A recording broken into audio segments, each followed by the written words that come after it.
حضرت حنظلہ رضی اللہ تعالیٰ عنہ سے روایت ہے، آپ فرماتے میں اپنے گھر سے نکلا کہ دیدار رسول سے اپنے ایمان کو تازگی بخشی جائے، تو وہ جب قدم بڑھاتے چلتے گئے تو آگے گلی میں سیدنا صدیق اکبر سے ملاقات ہوئی۔ سیدنا صدیق اکبر پوچھنے لگے، حنظلہ کیسے ہیں آپ؟ تو وہ کہنے لگے، نافقہ حنظلہ، حنظلہ منافق ہو گیا ہے۔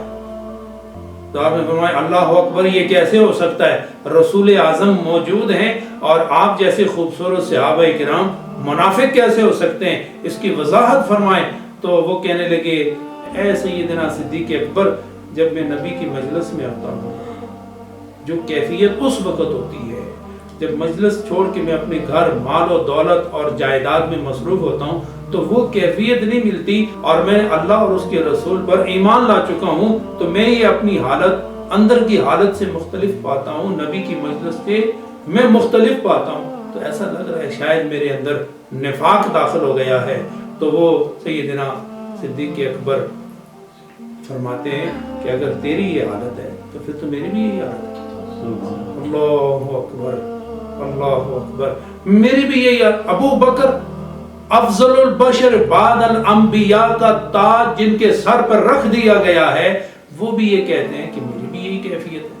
تو کیا علاج ہے؟ اور چلو بارگاہ رسالت میں، وہاں کون سا مرض ہے جس مرض کا علاج نہیں ہے؟ سبحان اللہ، جانا چاہیے۔ فوراً حاضر ہوئے تو عرض کرنے لگے، حنظلہ رضی اللہ تعالیٰ عنہ، یا رسول اللہ، آپ کی مجلس میں جب میں ہوتا ہوں اور اس مجلس کی جو کیفیت ہوتی ہے، جب یہاں سے رخصت ہوتا ہوں تو مجھے وہ کیفیت میسر نہیں آتی، لگتا ہے کہ میرے اندر نفاق داخل ہو گیا ہے۔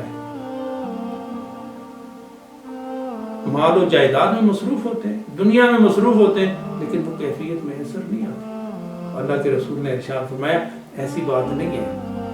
تو بات کریں، یا رسول اللہ، جب آپ جنت کا ذکر کرتے ہیں، وہ کیفیت یہ بتاتی ہے کہ گویا ہم جنت کو، جنتیوں کو دیکھ رہے، دوزخ کا ذکر کرتے ہیں تو ہم دوزخی اور دوزخ کو دیکھتے ہیں۔ جس بھی منظر کو ہم بیان کرتے ہیں، ہمیں یہ محسوس ہو رہا ہوتا ہے کہ آپ کی گفتگو وہ متشکل ہو کر، منظر بن کر ہمیں دکھایا جاتا ہے، لیکن جب باہر جاتے ہیں تو وہ نہیں ہوتی۔